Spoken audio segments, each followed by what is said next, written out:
Welcome to a play-by-play review. I'm your host, Henry, and I think today I'm going to be going over StarCraft.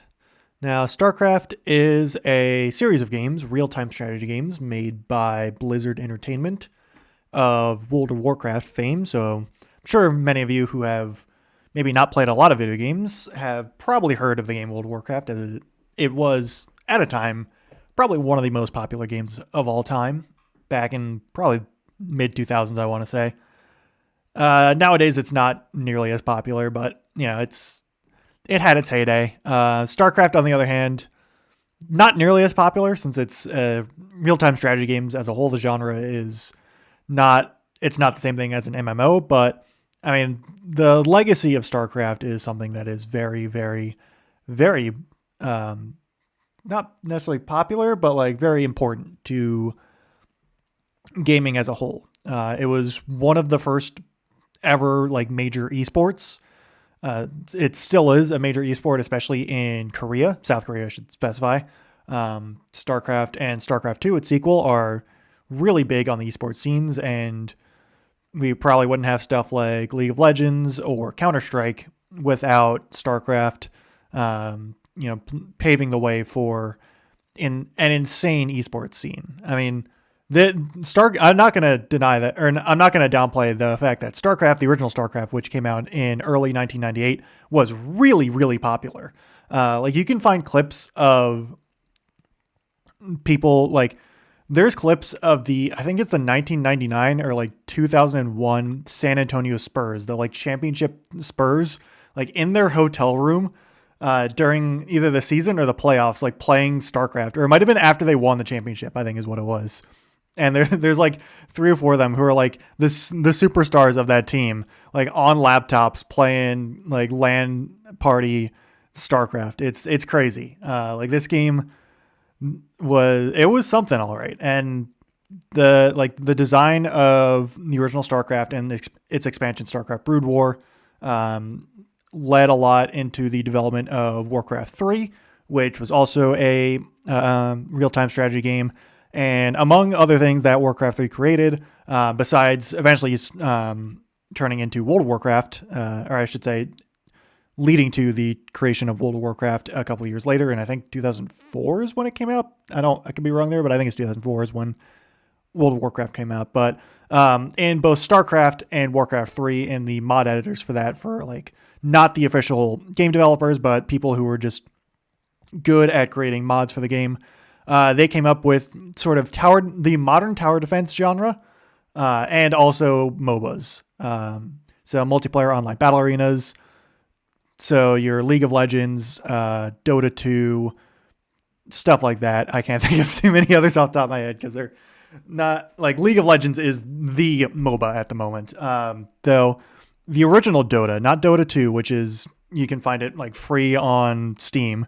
It's like included in your Steam library.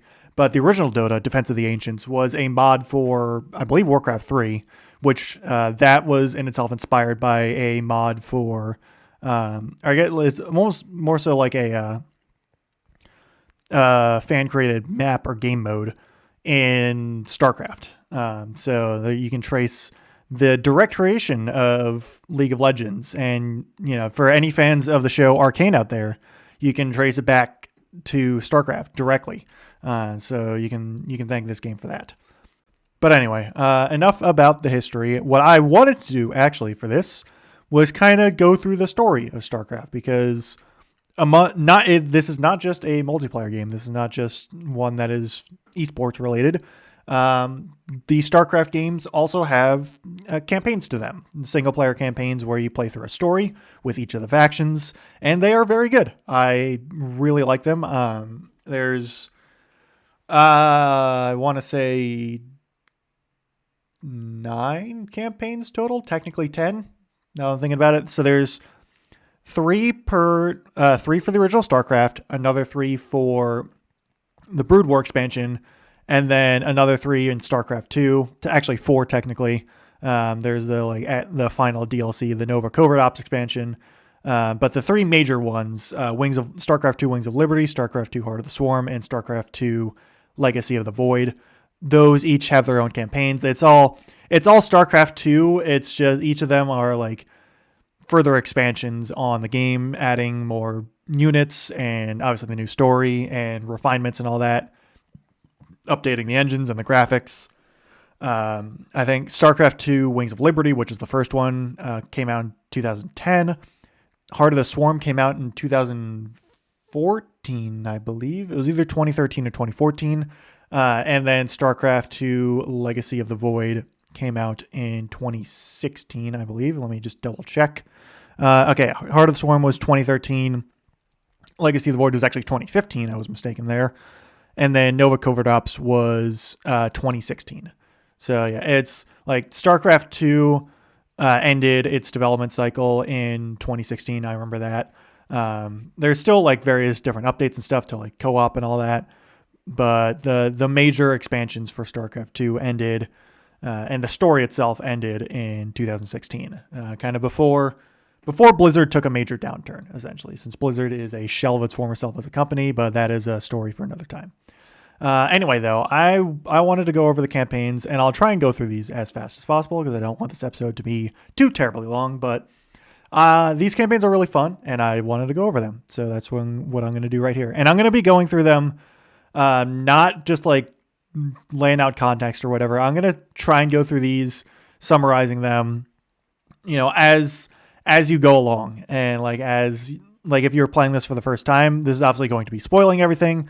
So, if you want to go play StarCraft, I believe Wings of Liberty is actually free. And the original StarCraft, I think, is also free. I could be wrong there. I think StarCraft Remastered, which is basically just an HD remake of the original StarCraft, is like $10, but StarCraft, just the original StarCraft, and I know Wings of Liberty, StarCraft 2 Wings of Liberty is free. So I would certainly recommend going to play Wings of Liberty. It's a very fun campaign. It's probably the best of the three StarCraft 2 campaigns, and it's really solid overall. And StarCraft 1 is a lot more difficult, but fun nonetheless. But yeah, anyway, back to what I was saying beforehand. I'm going to be kind of basically going through mission by mission, start to finish, adding some context along the way, but I'm not going to be I'm not going to be starting at the beginning of time for the lore, because I'm someone who knows a good bit of the lore of StarCraft, but I don't know everything. And it's also, I don't really want to just go through like some of the base lore of the Selnaga and the Protoss. We'll get to them when we get to them. So we will start, however, with the first campaign in StarCraft 1, known as Rebel Yell. This will be following the Terrans. There are the first of the three factions. Terrans are the human faction. And for the context that I will give, just at this point, the story takes place in the future, about like 500-ish years in the future, in a region of space known as the Kaprulu sector. That is what it's called. The Terrans, the humans, which are known as the Terrans, they occupy a small sector of space, and are currently at this point, at the start of the game, led by the Terran Confederacy. And if you're wondering, it is the Confederacy you are thinking about if you are American. If you're not American, go look up the U.S. Civil War back in the 1860s. The flag of the Confederates there is what they use in this game. There's not exactly like racism and slavery, but there's a lot of xenophobia in terms of the aliens, but we'll get to that when we get to that. I don't know. So the Terrans in this game are largely rednecks, which is a very amusing design choice, I should say. I don't know why why Blizzard decided to go for Confederacy of all things for the initial government. They're not good, by the way. The Confederacy is not a good organization. I'll just say that. But yeah, I don't know why Blizzard decided to go like just not even bothering to try and like hide it. It's just the Confederacy. That's what they're called. They have the Confederate flag. And yeah, anyway. So the first mission that you start out after doing the tutorial mission, which just doesn't really have much story to it, is known as Wasteland.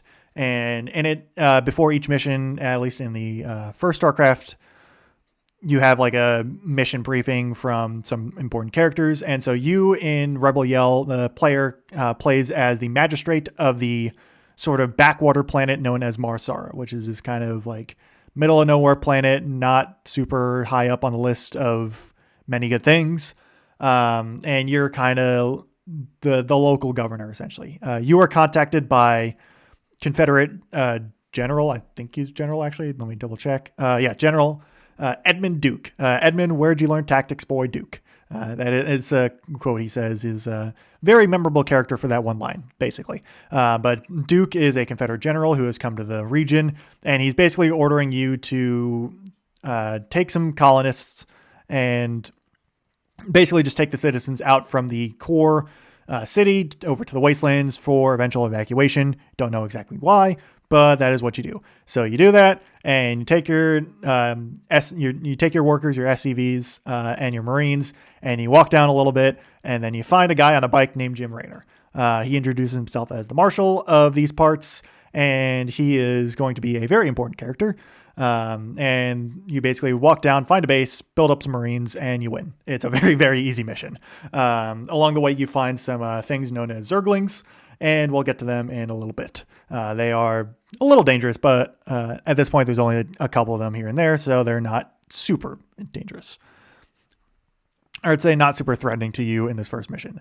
So after that, you go to Backwater Station, the second mission of the game, and you hear from Duke again that a nearby Confederate headquarters is under attack, and known as Backwater Station, I should say.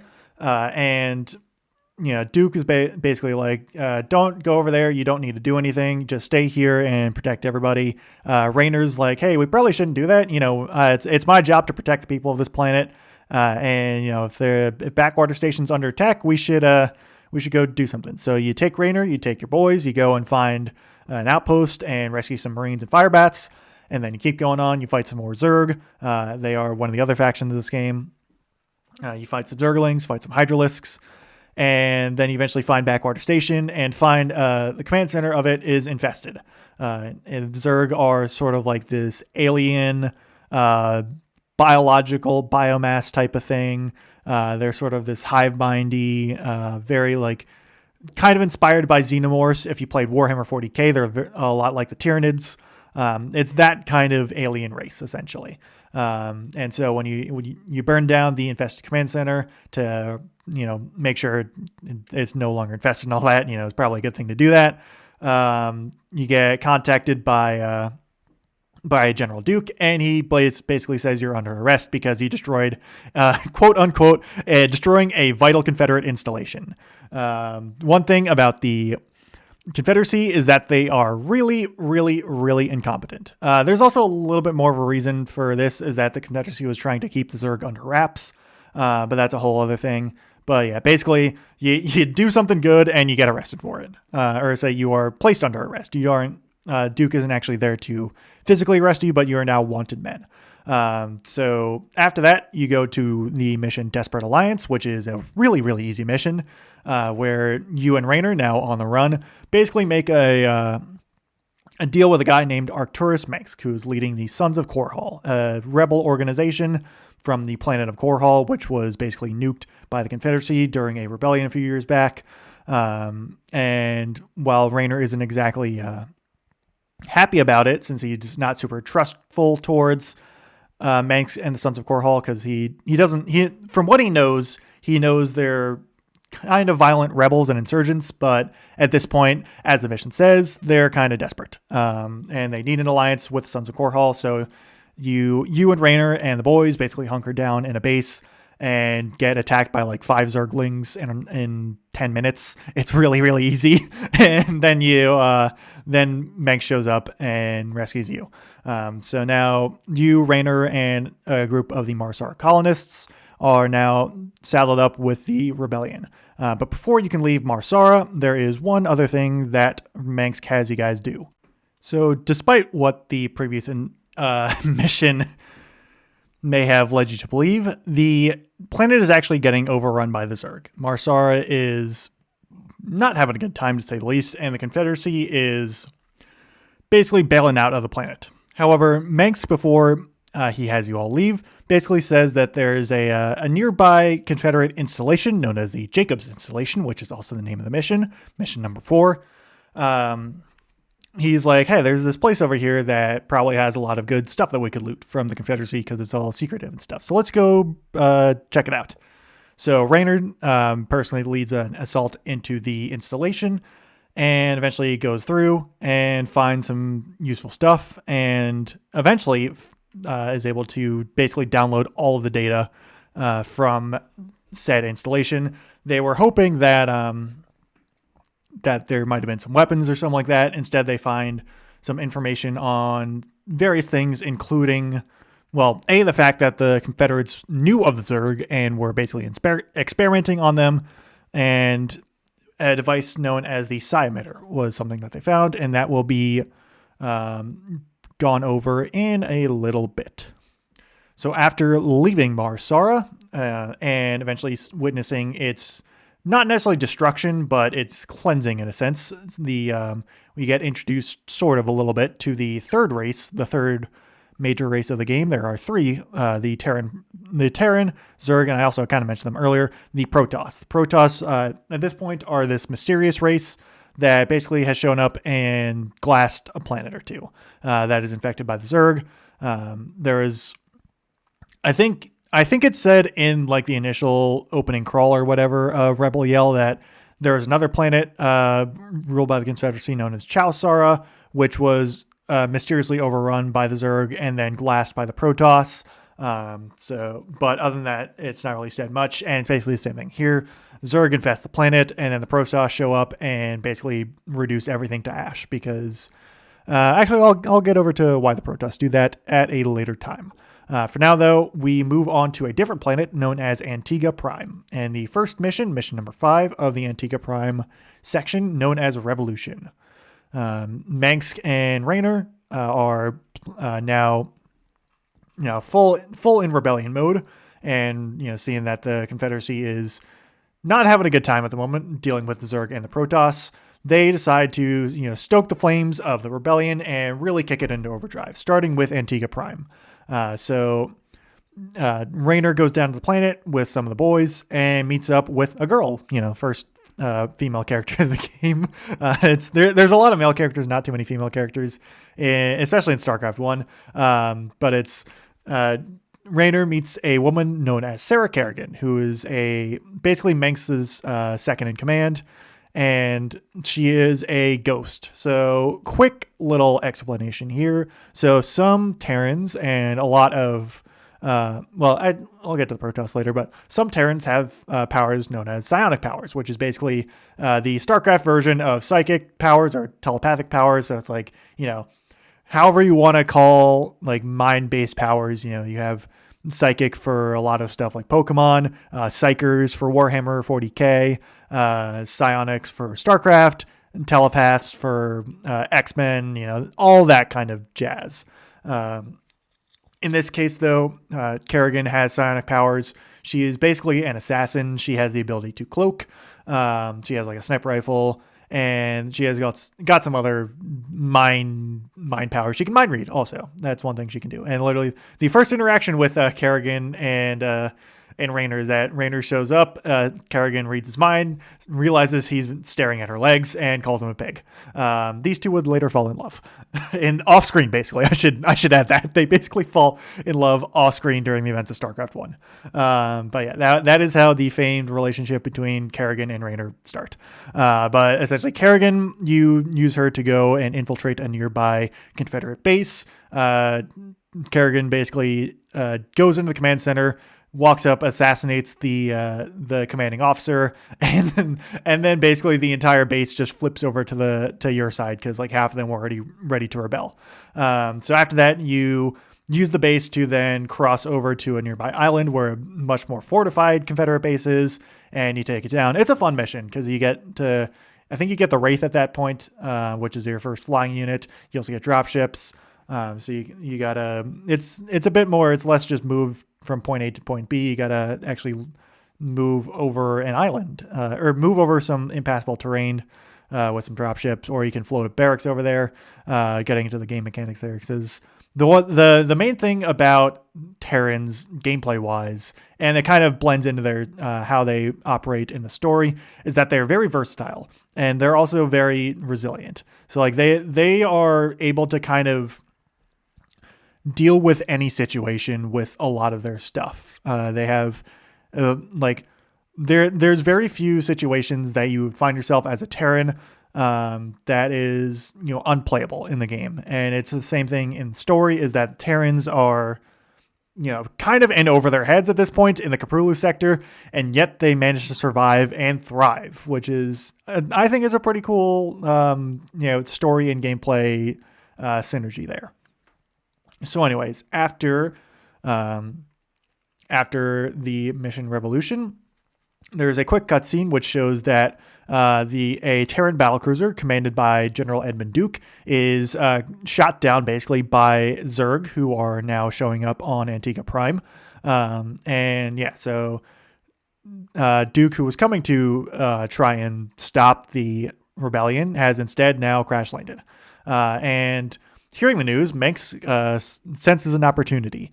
And during the pre-mission briefing in the mission known as NORAD 2, which is the name of Duke's ship, Manx basically says to Raynor and Kerrigan that they should go rescue Duke. Raynor and Kerrigan are both like, "What are you talking about, man? He is our enemy. Like, he is the commanding officer of the enemy forces that we've been fighting this entire time. Why should we rescue him?" And Manx is like, "No, just do it. It'd be funny." It's more that he's basically says that Duke can either accept us or we can leave him to die. Like he's basically just trying to turn Duke to his side. So in the mission, which was actually pretty difficult, fun fact, when I was originally playing through this game when I was a kid, this is the mission that I got stuck on in the original Terran campaign because I could not figure out how to do it. It's a bit of a step up in difficulty, but it's not super difficult. And when I replayed this game, I guess now last year, technically, I played it like early 2025. I played through all StarCraft 1, like actually beating the game for the first time, since it is a difficult game to play through. But yeah, like going back on it now, it's not a super difficult mission, but when I was a kid, who was much worse at video games than I am now, it was a lot harder. But yeah, anyway, in this game or in this mission, you take, I don't think you have Kerrigan at this point. You might have Kerrigan. I don't remember off the top of my head. But I know you definitely have Raynor because you basically have Raynor for all the missions, him on his Vulture bike. And you go and rescue Duke. And basically, Manx gives him the ultimatum, and Duke decides to join forces with you and the Sons of Korhal. So after that, the mission the next mission, the trump card to completely wipe out the Confederates on Antigua Prime occurs, and Manx takes the device known as the psi-emitter, and he has built it now and is planning on using it. And I don't remember if he specifically explains what it does. Like, I know he knows what it does. I don't remember if he tells you and the others what it does, but basically, with Duke, Kerrigan, and Raynor's assistance, you and Manx are able to locate the main base that the Confederates are using. And after surviving an initial ambush by a large Confederate strike force at the start of the mission, you're able to regroup and eventually send an SCV holding the psi-emitter over into the heart of the main Confederate base. And basically what the psi-emitter does is that it broadcasts a specific frequency-ish, like psionic frequency, that basically just acts as a homing beacon for Zerg. It is like a come here and play with me, Zerg. It like taps into their psionic minds, like the psionic link that they have, and basically just draws them all to the beacon. If you ever seen the movie Wreck-It Ralph, it's like whatever light it is that attracts all the like swarm of bugs in the like space shooter mission, that eventually is like the thing that defeats King Candy and all the bugs in the climax of the movie when Ralph breaks the giant Coke and Mentos volcano. Wreck-It Ralph's a really good movie. You should go watch that. But anyway, after activating the psi-emitter and basically flooding the entire planet with with Zerg, you get to see a little bit that Manx might not be the greatest guy in the world, because instead of helping the Antigua Prime rise up and just get rid of the Confederacy, he instead just brings the Zerg to Antigua Prime, which then causes the Protoss to show up and glass the planet. So, no one can have the planet now, but it does get rid of a large Confederate presence there. So, yeah, the Confederacy is reeling at this point. They don't have like a ton of planets, if I remember in the lore. Like, they only have a dozen or so controlled, and I think Antigua Prime was one of them. So it's like, this is a very big blow to the Confederacy. So next up is the last stretch of missions. There's only 10 per campaign in the original StarCraft, and then 8 in the per campaign in the Brood Wars, or Brood War missions, campaigns, whatever you want to say. So Mengsk and the gang go to Tarsonis, which is the capital of the Confederacy, to commence the final assault, essentially, to bring down the Confederacy. So the first mission number 8, is known as the Big Push, and General Duke takes his personal battleship, the NORAD 3 at this point, which I always find pretty funny, and he leads the assault on Tarsonis' defenses, and basically you just establish a base, take down the defenses, and establish a major foothold on the on Tarsonis. After that, is kind of off-screen. The war for Tarsonis rages on, and the Confederacy is beaten back a bunch. The Zerg also start showing up as well, and I think it's actually at the end of the Big Push. There's a line that basically says that Duke and some of his men, at the behest of Mengsk, he had planted a psi-emitter on Tarsonis, which was kept secret from Kerrigan and Rayner, and they also did not like that at all, because Mengsk is basically planning to do the same thing that he did on Antigua Prime on Tarsonis.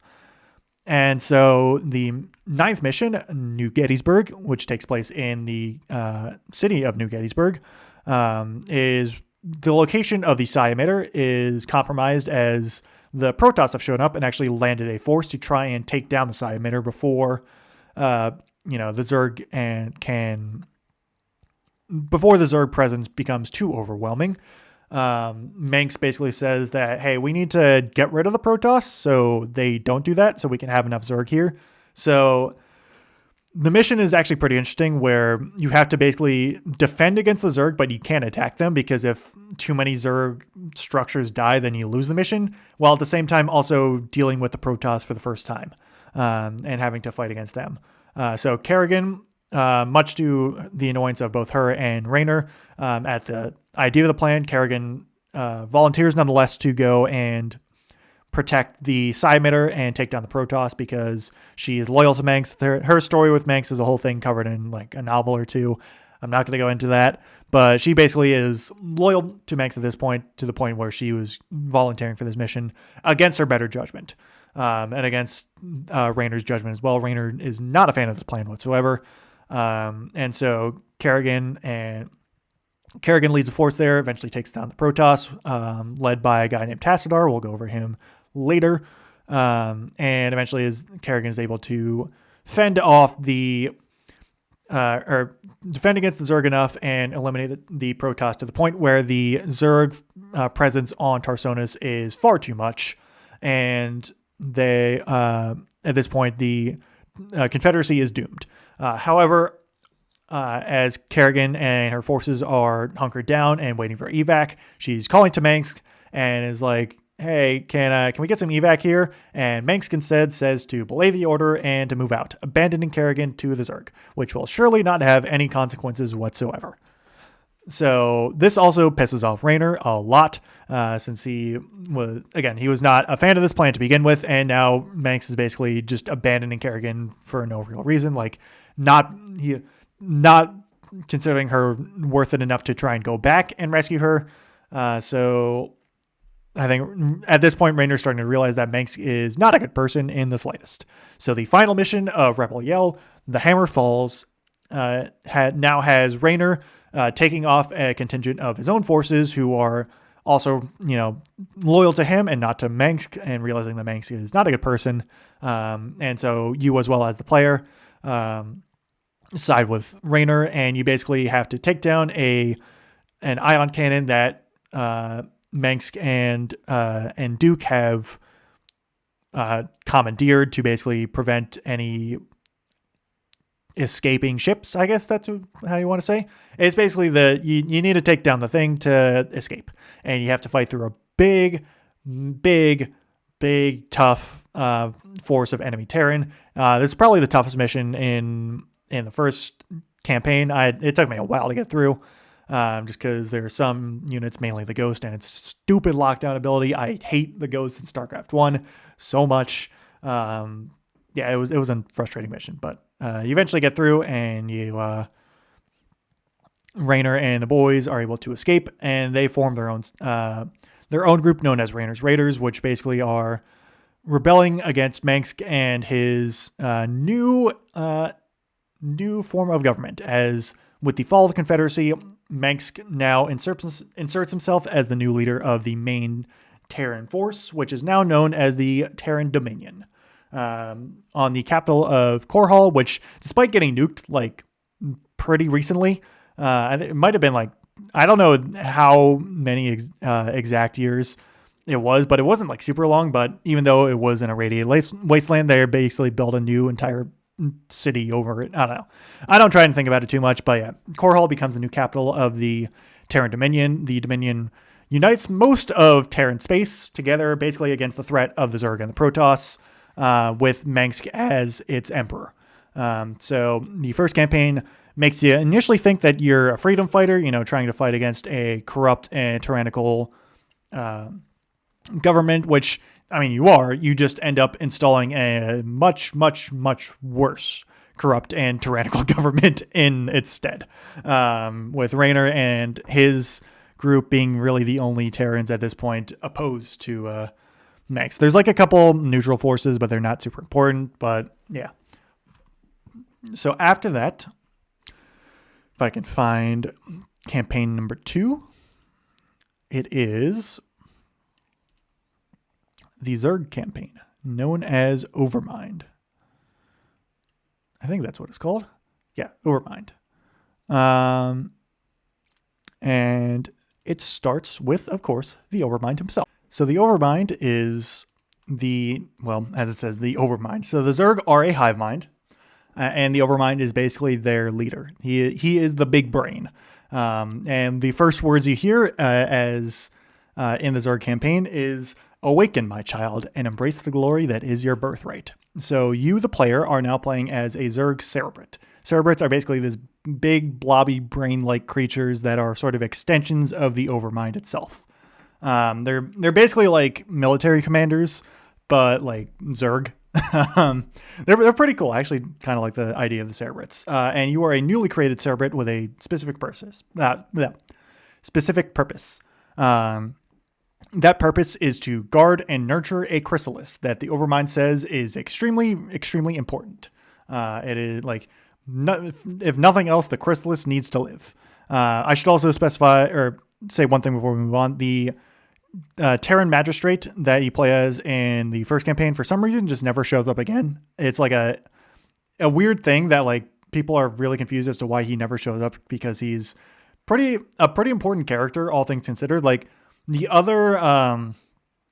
rest of the player characters in StarCraft 1, which were kind of given a little bit of backstory to them, have like largely definitive fates. I don't know as much for the Brood War players, but like for the Cerebrate you play as in campaign 2 for the Zerg, and then the player character you play as in the third campaign, the Protoss campaign, which I'll get to in a little bit,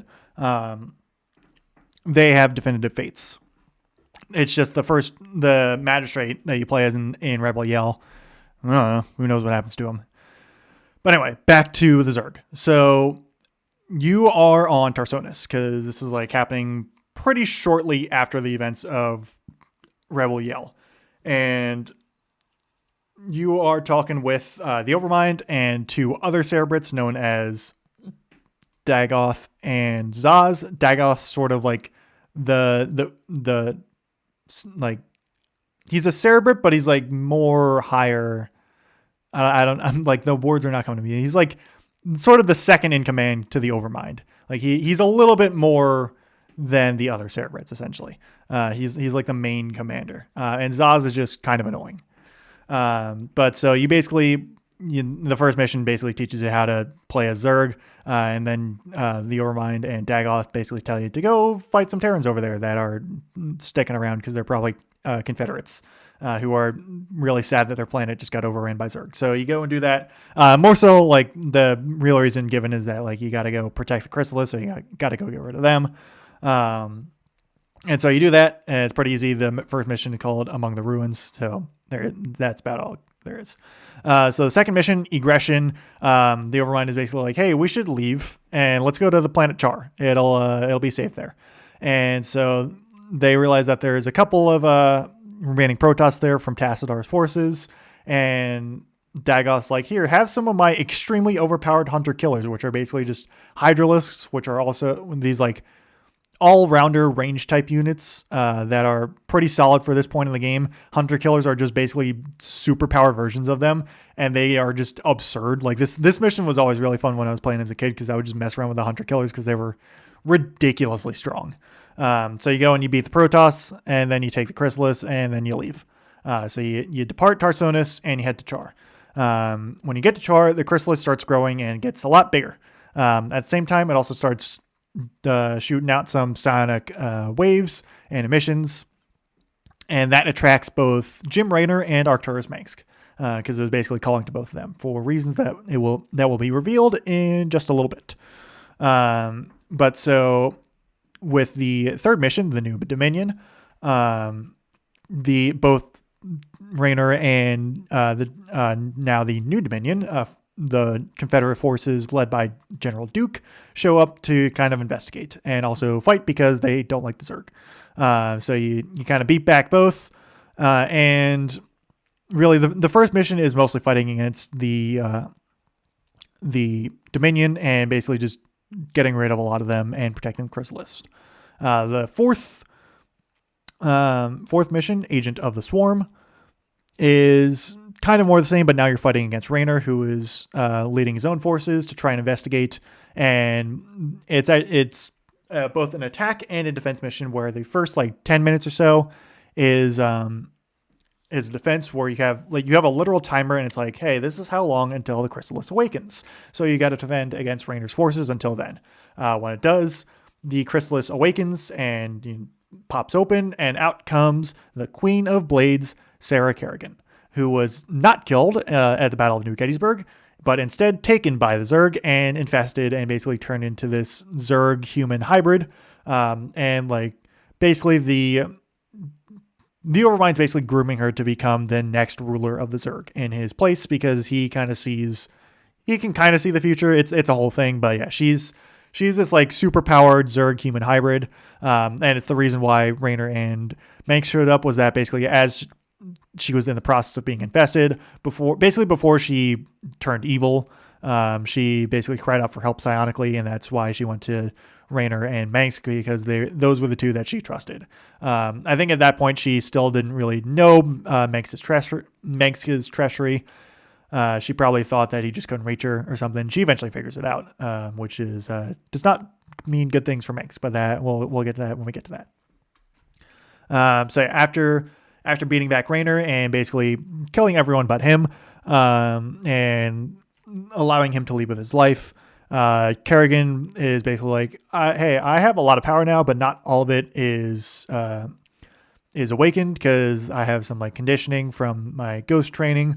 So I got to go and find a way to fix that. So there's this Terran science vessel that's chilling out in orbit, known as the Amerigo, and she basically tells Dagoth and Zaz that she's going to go do that. And so the mission, aptly titled the Amerigo, is one where you basically take Kerrigan and a couple of units, and you go through the science vessel, and you go and it's actually kind of tough because there's a lot of hidden turrets and stuff, but you eventually go through and you find what you're looking for, and Kerrigan's able to unlock the rest of her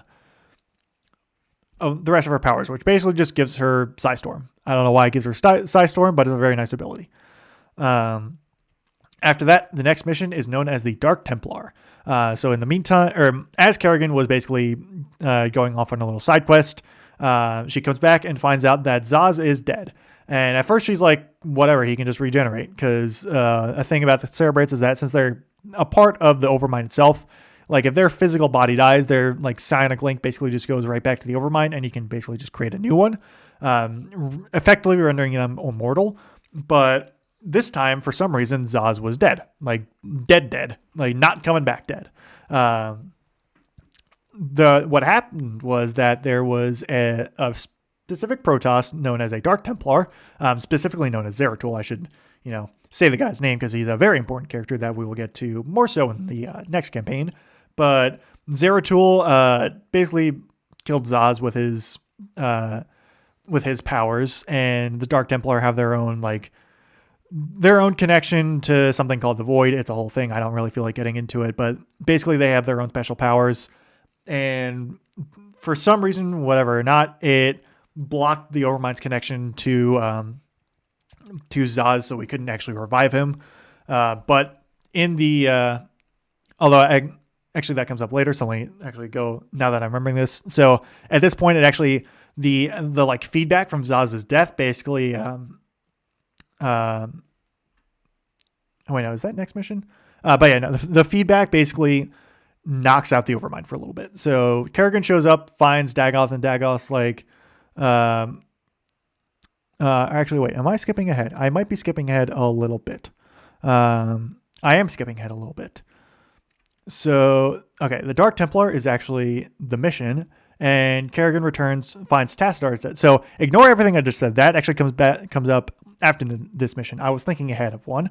But so Kerrigan shows up. Zaz at this point is still alive, and he actually points Kerrigan over to Tassadar, who has showed up on Char, because he's also shown up, I guess, sensing some kind of stuff going on.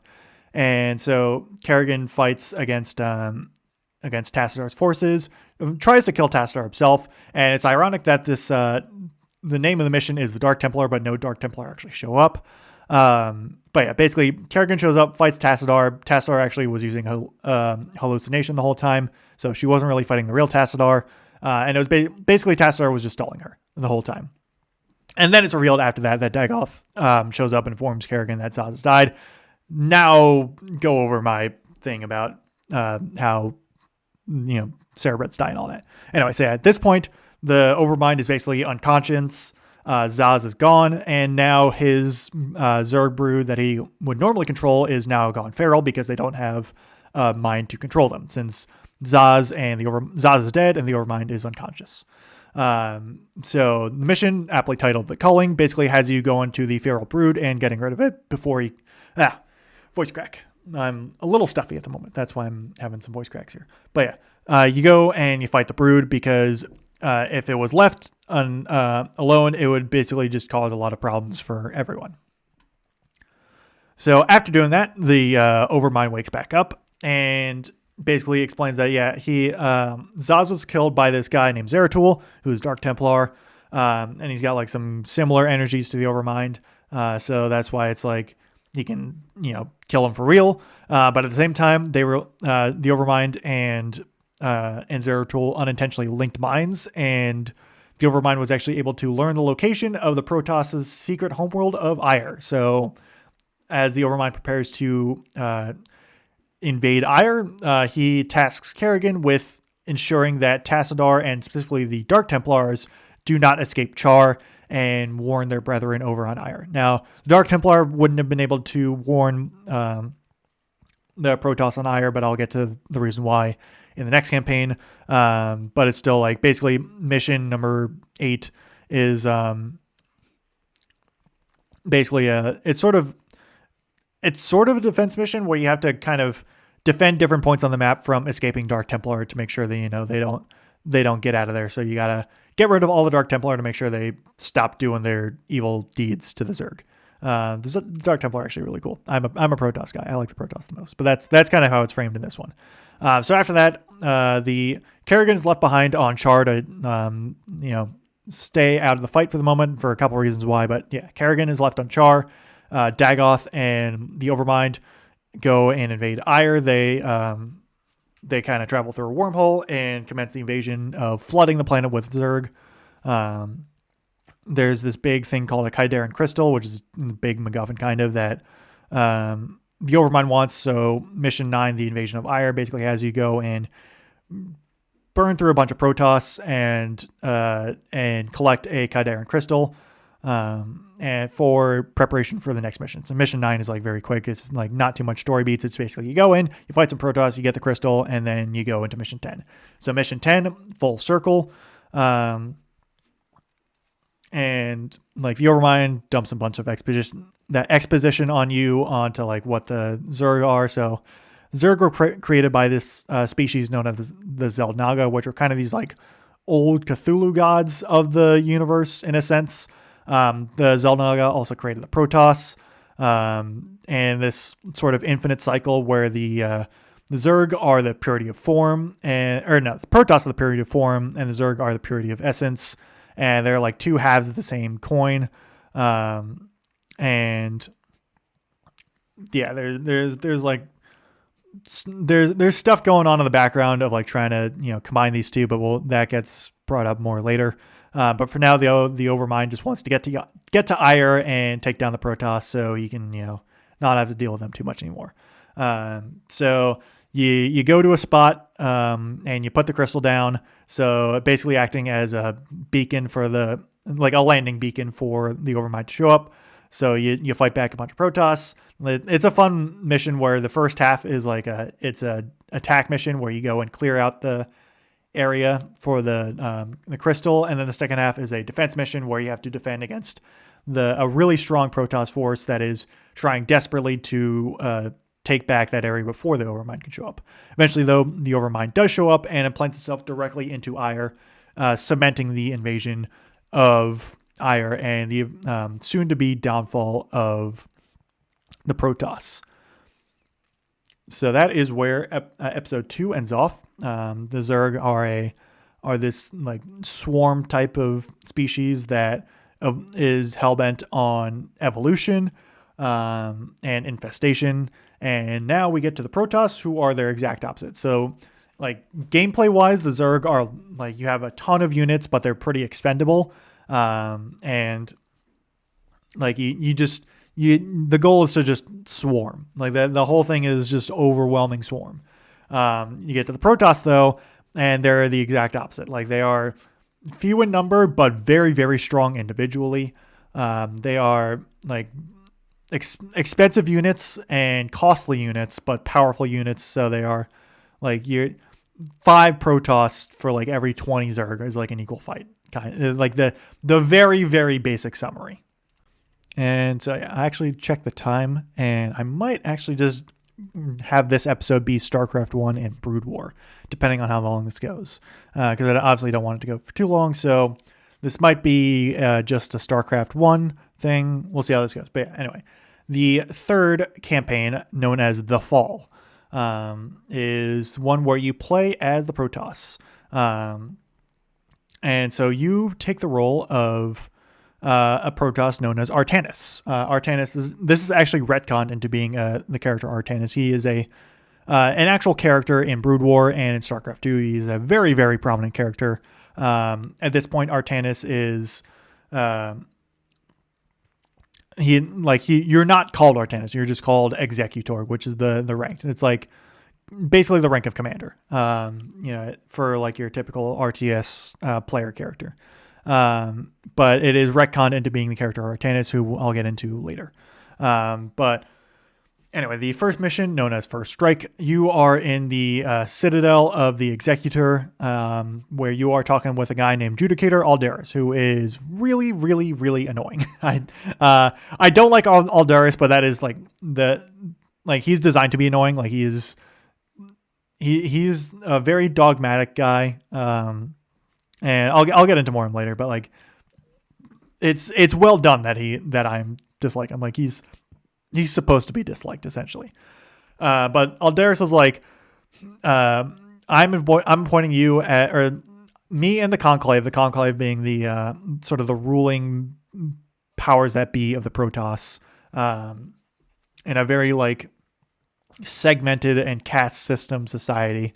They have appointed Artanis as Executor to replace Tassadar, who is not here for the current invasion and has failed them. Like Aldaris is like, Tassadar sucks. I hate him. I hate his guts. You do not be like Tassadar. I will hate you too if you do.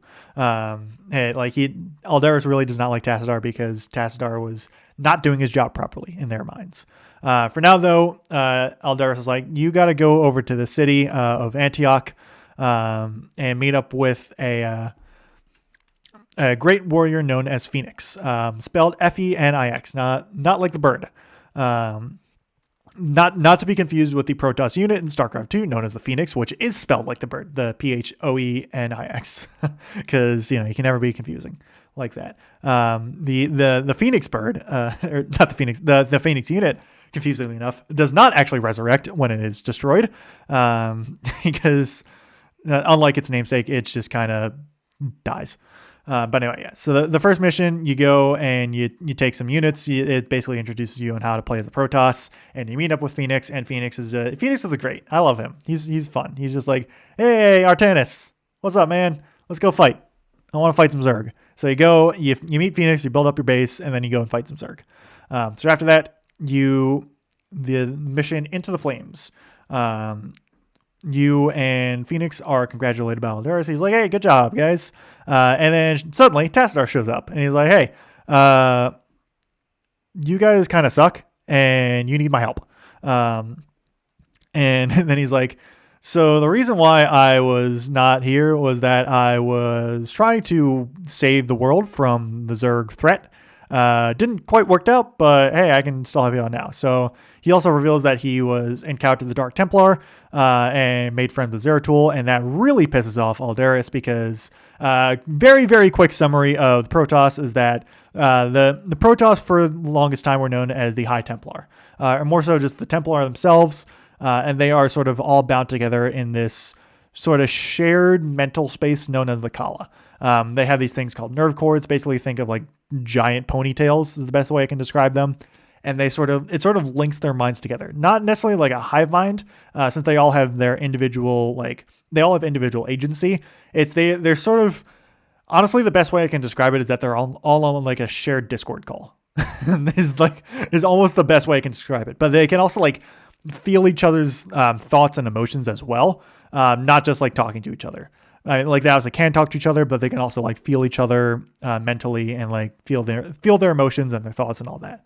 The Dark Templar, like 1,000 years prior, basically severed their nerve cords, cutting them off in the Kala, and were branded heretics.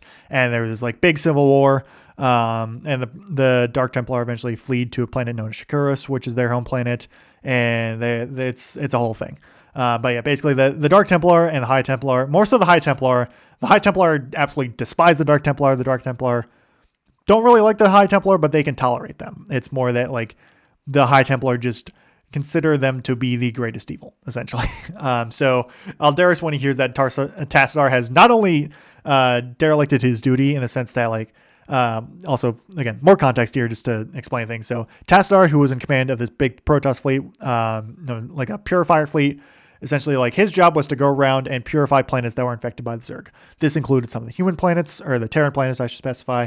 And Tassadar, instead of just blanketly purifying the planets while the Terrans were still there, he was allowing Terrans to escape because he had some compassion for them. This was not viewed well by the Conclave because they just didn't like it. They didn't like it at all, and that was like part of the reason why Tassadar was like not allowed to come back. It was a whole thing, but yeah, basically Tassadar, who was slacking on his job in the eyes of the Conclave, then also sided with their mortal enemy, so he is not exactly in their good graces at the moment. So with that, we finally get to Into the Flames. I can continue with Into the Flames. So basically, Tassadar shows up into the Zoom call with you, Artanis, and Aldaris, and Tassadar's like, hey, so we know that there's these things called Cerebrits that are leading the Zerg invasion. You should go kill them, because if you do that, the Zerg will turn feral and it'll be easier to deal with them. And so Aldaris is like, I don't really like this, but you and Phoenix are like, yeah, I guess it's probably a good idea to do that. So it's like they're all kind of like Phoenix and Artanis at this point are like, you know, what we've been doing so far hasn't really been working, so let's go try and kill the Cerberus instead. So the mission is basically you are building up your forces while waiting for Phoenix to get in position for a sneak attack with his Reavers, which are basically the giant mechanical, very hungry caterpillars of doom. Reavers are very fun. one of the more insane Protoss units. They're literally just giant mechanical caterpillars that shoot balls of death that explode and do a ton of damage. They're very fun. So you do that, you get in position, you siege the base with the Reavers, and then you go and assault the Cerebrate, but then you kill it, and then surprise, surprise, it shows up resurrected because you don't have a Dark Templar with you. And this is one that I always found a little odd because like Tassadar tells you to go and get rid of the Cerebrate, but like at this point, I feel like he should know that only a Dark Templar should, or it like is able to kill a Cerebrate, but I guess maybe at this point, like they don't know the fact that Cerebrates exist and that the only Cerebrate that existed was Zaz and Zeratul killed it. So I think they just know that, oh, a Cerebrate, they can die. They don't know, like Tassadar and Zeratul don't know that it's only a Dark Templar can kill it. That's my guess is what they're trying to do. It's just, I feel like it's not conveyed super coherently in the story. But anyway, after it's done, Aldaris is not happy because he's like, hey, Tassadar told us to go kill this thing and it didn't die. So like, why was he doing that? And then Tassadar shows up in the Zoom call again. He's like, oh yeah, I forgot to mention that you need a Dark Templar energy to kill it. So Aldaris is like, what the hell, man? So they kind of break off the Zoom call for a little bit, and Aldaris is like decides to brand Tassadar as a traitor officially. So after that, you go to higher ground. And Aldaris is like, all right, so Tassadar was stupid, dumb idiot, and let's go commence with the plan of just killing the Zerg hives. So you go and do that. Basically, Phoenix stays behind at Antioch to protect the place, or protect the like outpost and all that in the city. Well, Artanis takes some of his forces to go take down a pair of Zerg hives. And so you do that. But at the same time, back at Antioch, the place is overrun, and Phoenix is defeated in battle. Killed at this point from what we know. So after that, with the unfortunate death of Phoenix, you now the folly of the Protoss starts to show itself as mission 4, the hunt for Tassadar, begins. So the Conclave, in their infinite wisdom, see the like defeats of the hives and is like, hey, we're doing good enough. We can send out a contingent of our forces, including the Executor and Judicator, out away from the planet that is or away from our home planet, which is currently in the midst of an invasion, to go and basically play police officers and go arrest Tassadar. So that is what you do. You leave Ire. Again, in the middle of the invasion of their home planet, you leave Ire to go to Char, and to go and arrest Tassadar. And so the initial segment is you taking a small group of forces through this like maze of Zerg defenses on this like orbital platform that Tassadar is hiding out on. And eventually you find Tassadar holed up at his little outpost. Tassadar also has Jim Raynor with him because Raynor's still alive at this point. And Tassadar is like sees you and is like, why in the world are you guys here?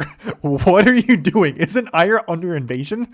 Like Tassadar is rightfully extremely confused and is really funny. And Raynor's like, yeah, I got nothing for you, buddy. Also at this point, Tassadar and Raynor are like bros. It's really fun. Raynor's basically just adopted by the Protoss. He's going off on this wild adventure. But at this point, Artan is like, hey, I'm going to not arrest you because I realize that this is dumb. So let's just go and return home. And Tassador's like, hang on a minute. I need you to help me. Let's first escape out of here. So the first thing they do is that they escape. And then Tassador's like, hey, let's go find my Dark Templar buddies because we need their help. So now at this point, Artanis has now defied the Conclave and Aldaris and is sided with Tassadar. Rightfully so, because the Conclave are idiots, and Aldaris is not a very smart person either. Just blinded by arrogance and complacency.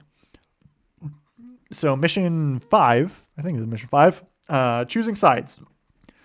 you now go kind of back down to the surface of the planet to go and rescue the Dark Templar. So despite the the wishes of Aldaris and the Conclave, Tassadar and Raynor and Artanis basically figure out that the Dark Templar are actually held up in a Terran-built installation, a Dominion-built installation, because the Dominion, who have been on Char for like a whole month, maybe at this point, have already basically started building up an entire base of operations on the planet, which is, again, kind of crazy. But it's pretty funny at the same time. And somehow the Dark Templar also got captured. I don't know how that happened, but they just kind of did. So Mission 5 basically has you going across some islands on Char, dealing with a bunch of Zerg forces, and then also some Terran forces led by General Duke. Yeah, basically avoiding both and getting Tassadar over to the installation to go infiltrate it. Pretty simple story mission there.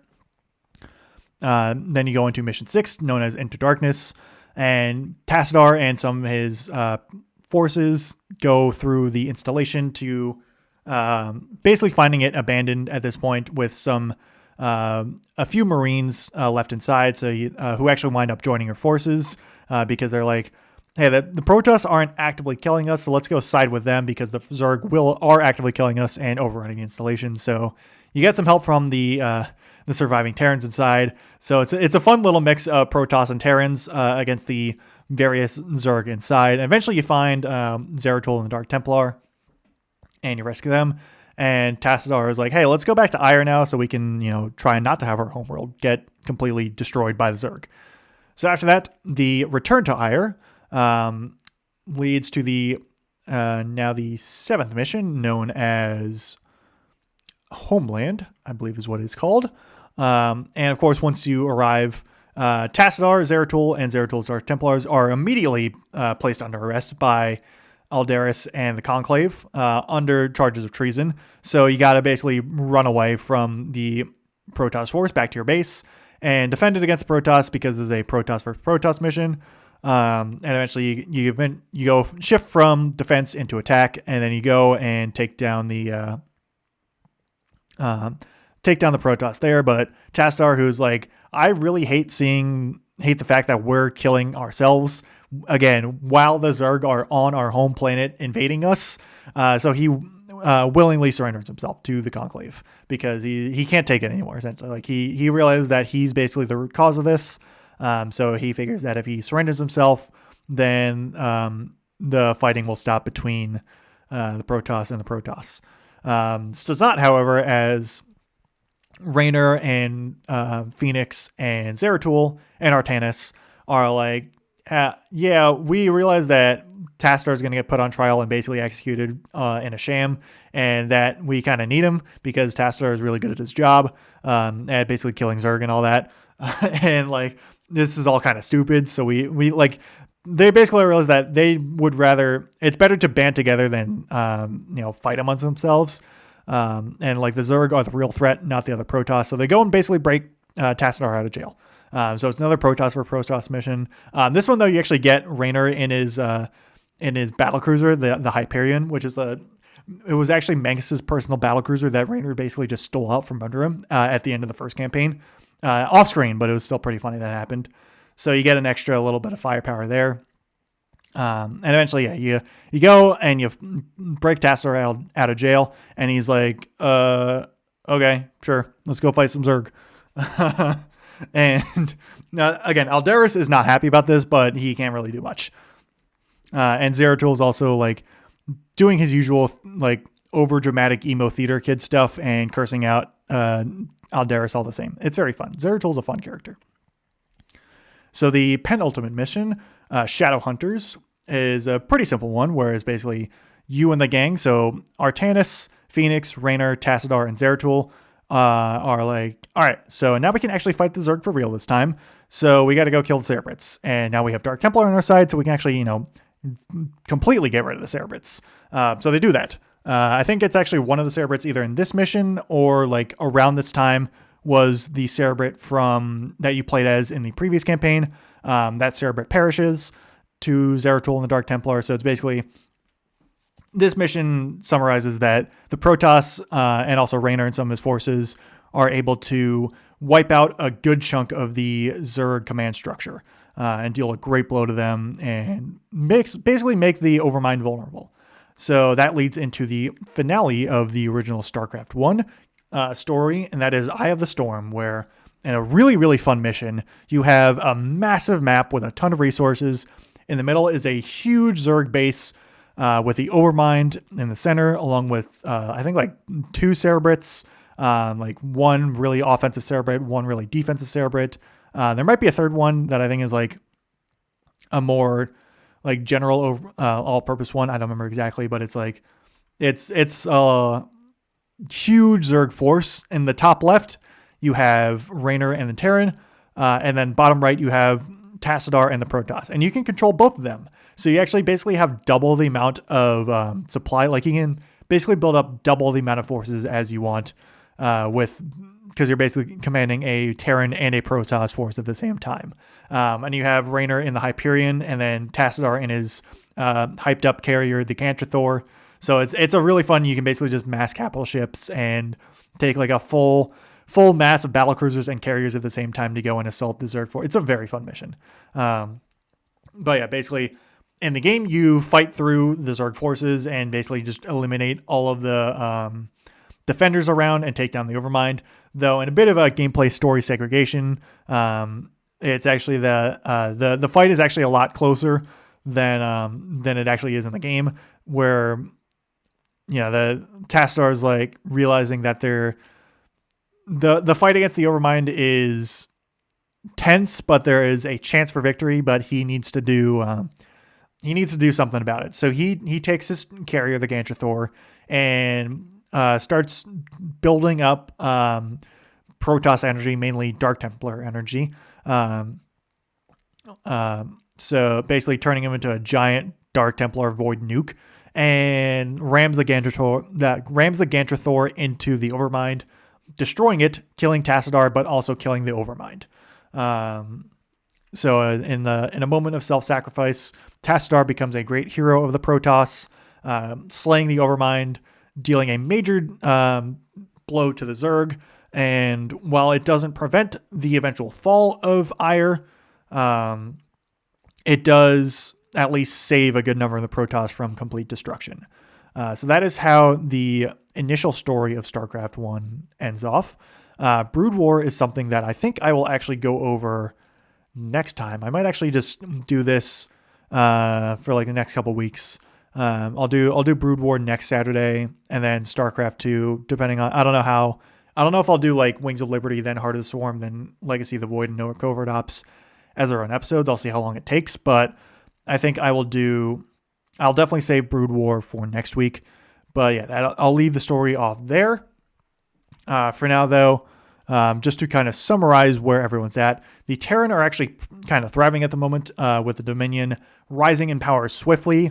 Raynor's Raiders at the moment are struggling a little bit, but they are now have allied themselves with the Protoss and are doing what they can to get by.